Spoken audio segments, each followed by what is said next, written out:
शिव महापुराण की कथा कहती है, जिस दिन मंदिर जाने का मन में विचार आ गया ना, उसी दिन से भाग्य बदल जाए। मंदिर जाओगे तब बदलेगा। और शिव पुराण तो यह कहती है, जिस दिन मन में भाव आ गया कि मुझे शंकर की कथा में जाना है, मुझे मंदिर जाना है, मुझे देवालय जाना है, मुझे तीर्थ जाना है, मुझे शंकर के द्वार जाना है, उसी दिन भाग्य बदल जाएगा। बस मन में भाव आना चाहिए तो भाग्य बदल। चंचुला देवी काशी चली, और काशी में चंचुला देवी, उसका मन नहीं था, क्योंकि कभी उसने दान करा नहीं था, कभी धर्म करा नहीं था, कभी पुण्य करा नहीं, कभी सत्कर्म करा नहीं। ना दान करा, ना धर्म करा, ना पुण्य करा, ना सत्कर्म करा। जो कभी भगवान का भजन करा होता है, उसी का चित्त भगवान के भजन में लगता है। कभी नहीं करा उसने भजन, फिर भी काशी गई, और काशी में जाकर एक स्थान पर बैठी थी, तभी उसको शिव महापुराण की कहीं कथा हो रही थी, और उसकी आवाज उसके कानों में पड़ गई। जैसे जंगल में शेर धाड़ता है और छोटे छोटे जो जानवर होते हैं, जीव होते हैं, वो भाग जाते हैं, उसी तरह शिव महापुराण की कथा कहती है कि शिव महापुराण की जहां गर्जना होती है, शंकर की कथा जहां होती है, और जितने दूर तक शिव महापुराण की आवाज जाती है, उतने दूर तक जितना पाप कर्म हो रहा होता है, वो सब समाप्त हो जाते हैं। पाप कर्म समाप्त, छल कपट बेईमानी प्रपंच पाप आदि कर्म समाप्त हो। जितने दूर तक जाते,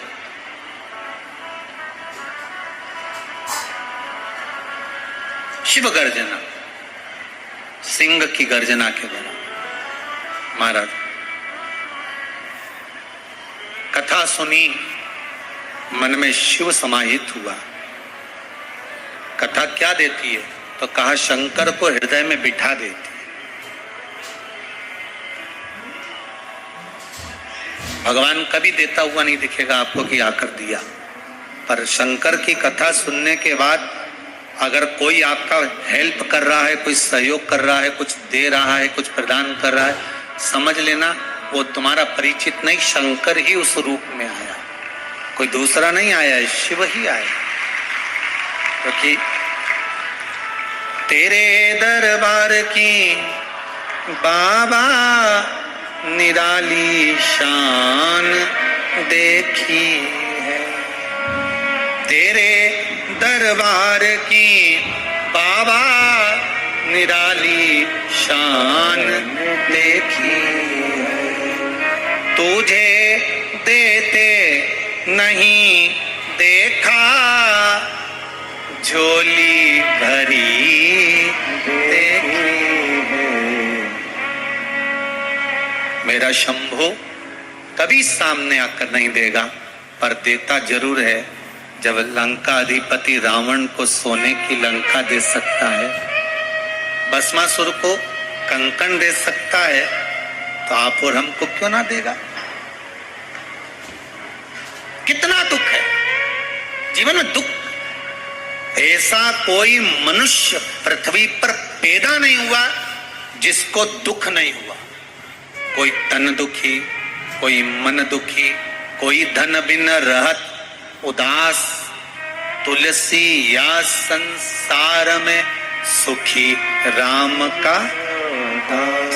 हर दुख सबको है, सब संसार में जितने हुए हैं सबको दुख है। बस इतना अंतर है कि दुख आया भी है तो उसको शंकर जी के भजन से काट दिया, शिव भजन से उसको काट।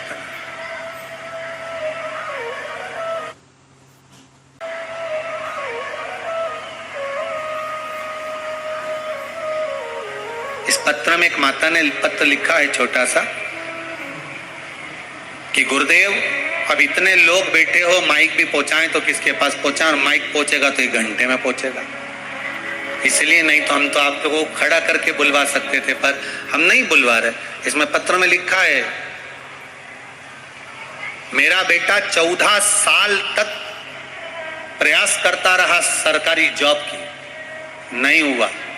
पर 6 महीने पहले बाबा ने कुछ ऐसी कृपा कर दी कि वो बेलपत्री के बीच वाले पत्ते पर जो शहद लगाकर बोला था, वो कर कर मेरा बेटा इंटरव्यू में बैठा और आज उसकी सरकारी जॉब लग गई। भगवान की कृपा है, शिव कृपा। और देखो, कोई भी पत्र हम साथ लेकर नहीं जाते, ये पत्र आपको यहीं रखे मिलेंगे, पढ़ भी लेना। और हम नहीं ले जाते, पत्रों का ले जाके करेंगे क्या, यहीं रखा।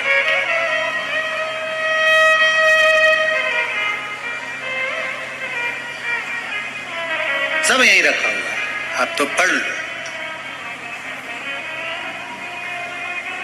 शिव तत्व में वो सुख है। आप दिल से कामना कर कर, आज चंचुला देवी को लगा कि मैं शिव कथा सुनूं, उसने कथा सुनी। कथा सुनने के बाद वो गंगा जी नहाने के लिए गई, गंगा का स्नान कर कर आ रही थी, शंकर का तत्व उसके हृदय में समाया था। गंगा नहाते नहाते शिव महापुराण की कथा सुनने के लिए जब दूसरे दिन बैठी, बैठते बैठते उसके मन में आ गया, बाबा मेरा मन करता है कि आप जैसा मेरे पति ने प्राण त्यागे हैं, मैं भी त्याग दूं, पर मैं प्रेत योनि में ना पड़कर देवताओं के पास जाऊं, ये मेरी अभिलाषा है। आपको कथा में कहा था, शंकर भगवान माता सती को लेकर जब कथा सुनने के लिए गए थे, शंकर जी के मन में आ गया था कि मुझे राम का दर्शन होना चाहिए, तो शिव जी को राम का दर्शन हुआ।